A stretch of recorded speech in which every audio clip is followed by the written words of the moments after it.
Hey, what's up you guys? Welcome back again to my channel. My name is Jen, and if this is your first time, please don't forget to like this video, subscribe, comment, and share. So guys, today we are going to be talking about 90 Day Fiance and the several couples that I've noticed are really desperate for either TV attention or just desperate period for something that's just not there in this so-called relationship. So let's dive right into it. So the first couple that we're going to be talking about is Jenny and Submit. So I'm not trying to bash them or anything. I feel like he definitely does love her and she loves him, but I just don't understand this prolonged storyline of Jenny trying to get Submit's parents' approval. At the end of the day, Jenny's been in his life, based on what she said, for over a decade, meaning she was there prior to him getting married, while he was married, and after the divorce, which is kind of really strange. And I don't even understand why Jenny ever thought in her mind that his parents were ever gonna accept her. Number one, you're past childbearing age.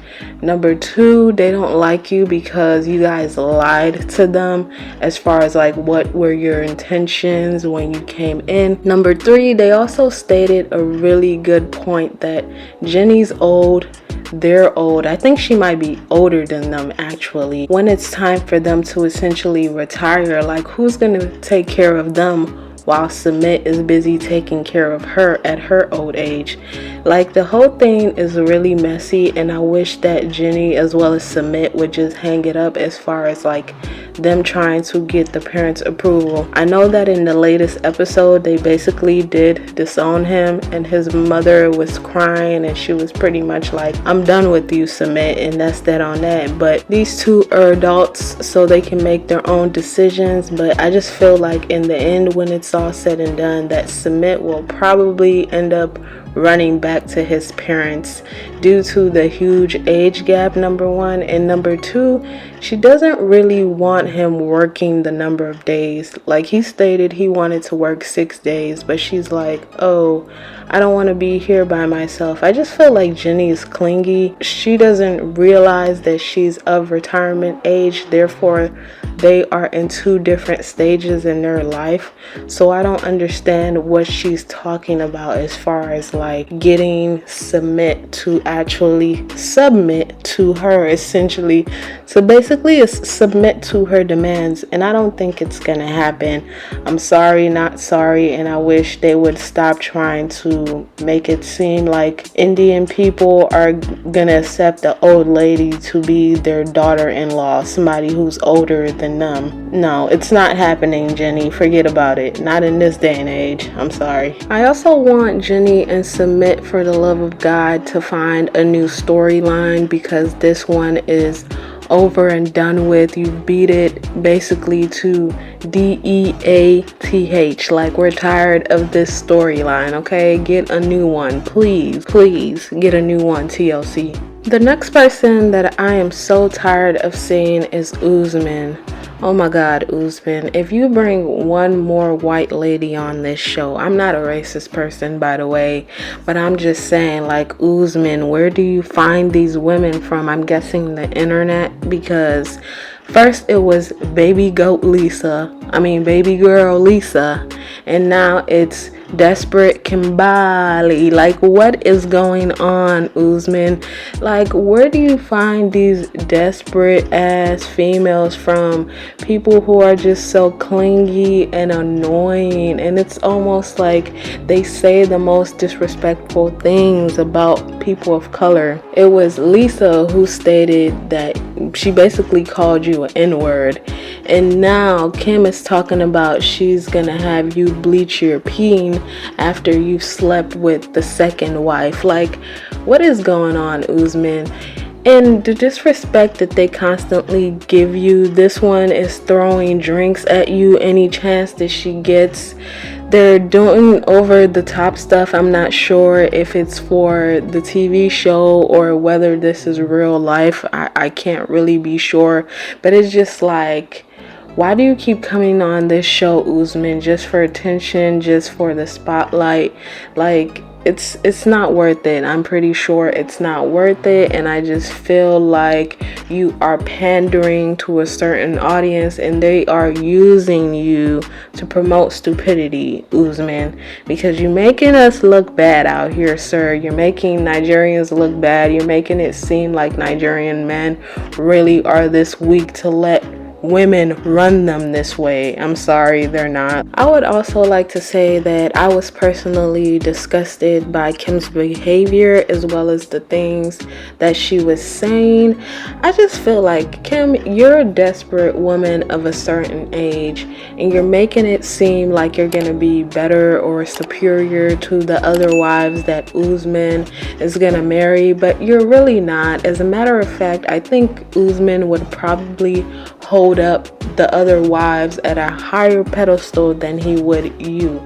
He might not say that, but the fact that he's gonna have children with them lets you know that he's probably gonna do so, even though that their Quran does say to treat wives equally. Also, another thing that really annoyed me with Kimberly was the fact that she was like, she's not a sister wife. But girl, you are a sister wife.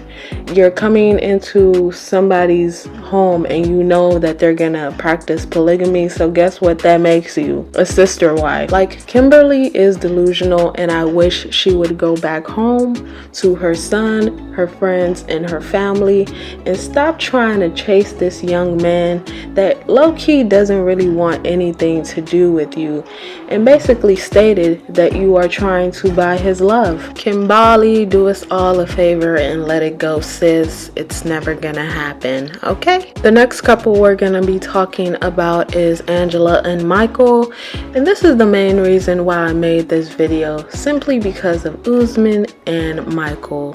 You know, being that I'm from Nigeria, I'm feeling some type of way about seeing these men let other races degrade them on national television like this is okay.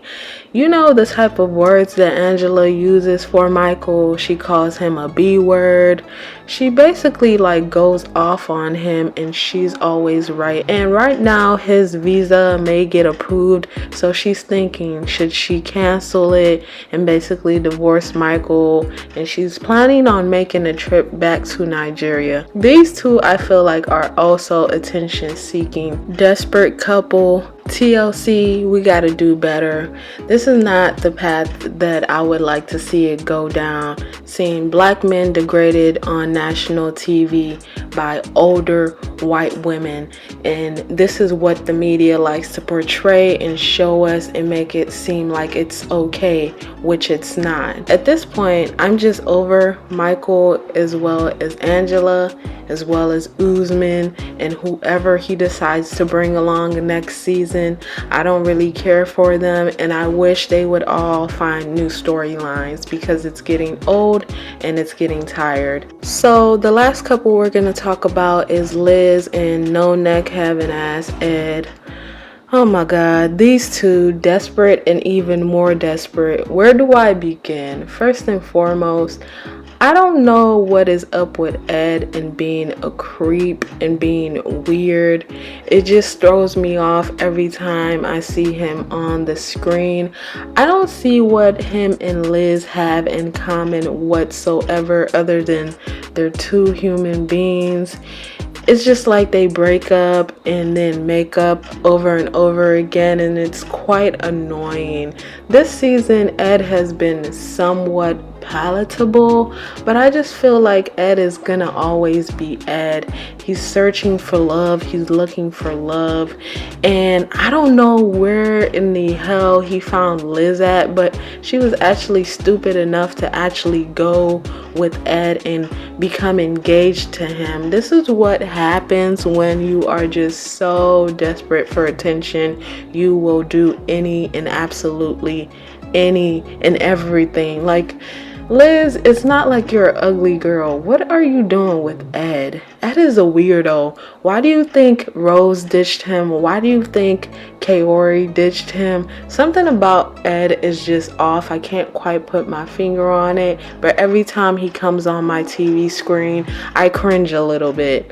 And as far as Liz is concerned, maybe that's just the way she likes it. If she likes it, I love it, but I just don't see it for Ed. I think he's weird, and there's a reason why his daughter has decided to cut ties, and also his mom has cut ties, because it's like, how do you break up and make up with the same person and talk crap about them, but yet and still expect the person that you talk to still support the sham of a relationship? Like, it's just giving weird. And I just feel like Ed is on this show to make his big come up and just to find this fake ass love. But you guys tell me what you think about Ed and Liz's relationship, as well as all the relationships I talked about today. Do you guys think that they're desperate just to be on TV, or do you think it's really true love? Let me know.